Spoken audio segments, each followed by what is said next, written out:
ก้อนกำลังปกสมีความพร้อมรอบด้านในการป้องกันเวรยามและการฝึกซ้อมก้อนกำลังส่วนสนามเพื่อเกี่ยมพร้อมในการเฉลิมฉลองวันสถาปนาสปป.ลาวครบรอบ50 ปีและงานมหกรรมกีฬาแห่งชาติครั้งที่ 12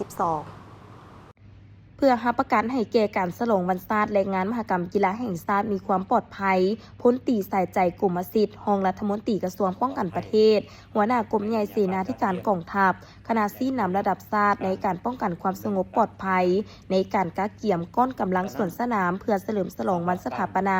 สาธารณรัฐประชาธิปไตยประชาชนลาวครบรอบ50 ปีและงานมหกรรมกีฬาแห่งชาติครั้งที่ 12ได้ให้สัมภาษณ์ต่อสื่อมวลชนในวันที่ 7 พฤศจิกายน 2025 ว่าการกักเกี่ยมและจัดตั้งพิธีเฉลิมฉลองวันสถาปนาสาธารณรัฐประชาธิปไตยประชาชนลาวครบรอบ50 ปีและงานมหกรรมกีฬาแห่งชาติครั้งที่ 12ให้เต็มไปด้วยบรรยากาศฟดฟื้นม่วนซื่นกลายเป็นปังบุญใหญ่ของปวงชนลาวทั้งชาติมีผลสำเร็จอย่างจบงามและมีความสงบปลอดภัยสำหรับกำลังป้องกันชาติแม้นได้มีแผนรวมและแผนเฉพาะในการชี้น้ำบรรดากำลังหลวงกำลังท้องถิ่นขอบเขตทั่วประเทศจัดตั้งกำลังเคลื่อนไหวรักษาความสงบปลอดภัยตามบริเวณชายแดนโดยมีการประสานสมทบแน่นกับกำลังป้องกันความสงบเป็นระยะเว้าเฉพาะอยู่เขตใจกลางก็ได้มีการจัดวางกำลังสมทบกับกำลังป้องกันความสงบและองค์การปกครองนครหลวงเวียงจันทน์เคลื่อนไหวลาดตระเวนตลอด24 ชั่วโมงและหันเข้าสู่ภาวะเพิ่มทวีและขอยั่งยืนว่าการรักษาความสงบแม่นความรับผิดชอบรวมของทั่วสังคมโดยเฉพาะแม่นส่งกำลังป้องกันชาติป้องกันความสงบจะให้มีความสงบและปลอดภัยสูงสุดสำหรับก้อนสวนสนามเฉลิมฉลองวันชาติที่ 2 ธันวาคมครบ50 ปีของกระทรวงป้องกันประเทศแม้นได้มีการคัดเลือกเอากำลังที่เป็นตัวแทนของบรรดาเหล่าฮบในทั่วกองทัพมาจัดตั้งหัดแอบประกอบมี 18 ก้อนเฉพาะกำลังป้องกันชาติแบ่งออกเป็น 3 ระยะการหัดแอบปัจจุบันแม่นนอนอยู่ในระยะที่ 3 ซึ่งได้จัดตั้งหัดแอบรวบรวมเอาขันเทิงสังเกตการทั้งหมด 6 ครั้งและหัดแอบรวบรวมประสานกับก้อนกำลังป้องกันความสงบได้ 2 ครั้งสามารถตีราคาความพร้อมก้อนกำลังส่วนสนามของกองทัพได้ 80 ส่วนห้อยคาดว่าอีกประมาณ2 อาทิตย์ต่อหน้าจะสามารถสร้างความพร้อมได้ห้อยส่วนห้อยสบายดีบรรดาท่านผู้ชมและผู้ฟังข้าพเจ้าพลตรีสายใจกรมสิทธิ์ห้องรัฐมนตรีกระทรวงต่างประเทศทั้งเป็นคณะสีนำระดับชาติเพื่อกะเกี่ยมมหกรรมกีฬาแห่งชาติครั้งที่ 12ที่นครหลวงเป็นเจ้าภาพแนะนำคณะสีนำระดับชาติกระทรวงต่างประเทศมีหน้าที่สอบหรือหากรรมมอบหมายให้แก่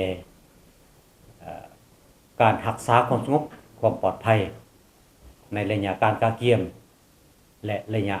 การดำเนินการแข่งขันฉะนั้นสำหรับการกะเกี่ยมป้องกันรักษาความสงบความปลอดภัยนี้พวกเราได้มีแผนการร่วมและแผนการเฉพาะซึ่งแผนการร่วมนั้นก็ได้จัดตั้งปฏิบัติควบคู่กับการรักษาความสงบความปลอดภัยให้แก่การเฉลิมฉลอง3 วันบุญประวัติศาสตร์ของชาติสำหรับแผนเฉพาะในการจัดตั้งรักษาความสงบความปลอดภัยให้แก่การกะเกี่ยมการแข่งขัน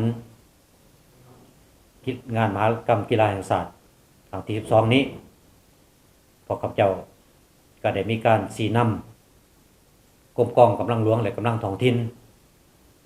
ในขอบเขตตัวประเทศบ่ร่วมและบ่เฉพาะแม่นอยู่เขตใจกลางก็ได้มีการจัดวางกำลังโดยได้มีการประสานสมทบแน่นกับกำลังป้องกันความสงบและองค์การปกครองนครหลวงเวียงจันทน์ขออย่างยืนว่าการรักษาความสงบความปลอดภัยแม่นความรับผิดชอบร่วมและเป็นความรับผิดชอบของ2 กำลังจะให้มีความสงบและมีความปลอดภัย สูงสุดสำหรับการกาเกียมคณะนักกีฬาของเบื้องกระทรวงประเทศกระทรวงประเทศก็ได้รับการเสื้อซื่นจากคณะกรรมการกีฬาแห่งชาติโดยเฉพาะแม่น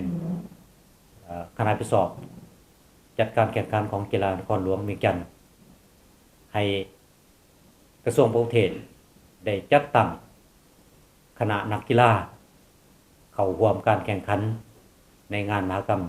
กีฬาศาสตร์ครั้งที่2นี้ข้าพเจ้าแนะนำหัวหน้าคณะสีน้ำที่ได้รับการมอบหมายจากสายรัฐมนตรีกระทรวงประเทศได้มีการสีน้ำได้มีการกาเกียมซึ่งมี2ประเภทกีฬานะที่จะเข้าร่วมการแข่งขันและมี25รายการ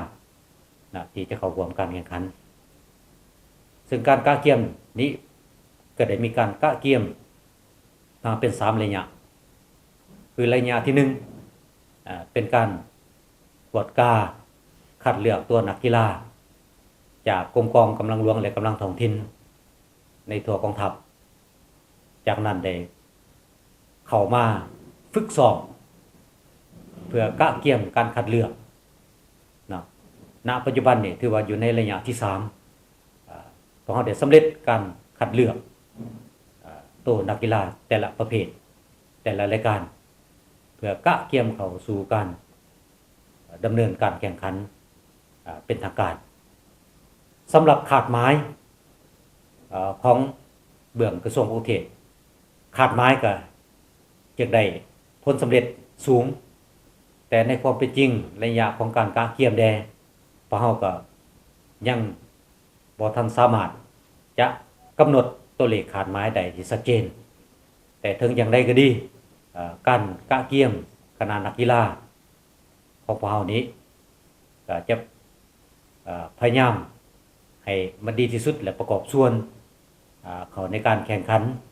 และประกอบส่วนเขาในการสร้างมิตรภาพสร้างความสามัคคี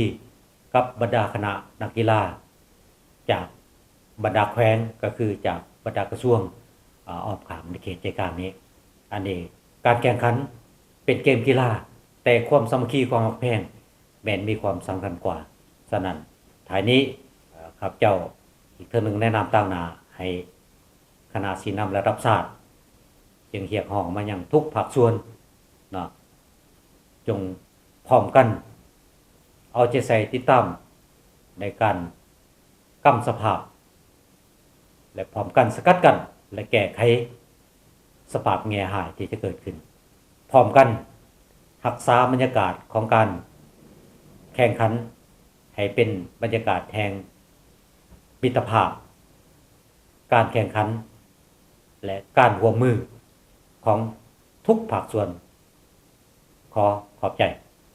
โอกาสนี้ทานยังได้เรียกร้องมายังทุกภาคส่วนในทั่วสังคมรวมถึงประชาชนลาวบรรดาเผ่าชาวต่างประเทศที่อาศัยอยู่สาธารณรัฐประชาธิปไตยประชาชนลาวต้องได้เอาใจใส่อย่างตั้งหน้าประกอบส่วนเข้าในเวียกงานป้องกันความสงบเป็นต้นแมนรักษาความสงบภายในเรือนศาลบ้านทรงสำนักงานองค์การและสถานที่สำคัญต่างๆที่อยู่ในความรับผิดชอบของตนและส่วนรวมซึ่งมันเป็นหน้าที่ของทุกคนที่ต้องเป็นเจ้าการเคลื่อนไหวเก็บกำสภาพการต่างๆในขอบเขตรับผิดชอบของตนตลอดเวลา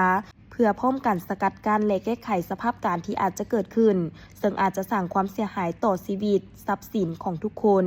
และอาจส่งผลกระทบต่อชื่อเสียงของประเทศลาวเฮาดังนั้นทุกคนต้องเป็นหูเป็นตาช่วยกันเพื่อในใส่เฮ็ดให้การเฉลิมฉลองวันชาติที่2ธันวาและงานมหกรรมกีฬาแห่งชาติครั้งนี้เต็มไปด้วยความสามัคคีอันแน่นแฟ้นของปวงชนลาวทั้งชาติทั้งรับประกันให้มีความสงบปลอดภัยห้อยส่วนห้อย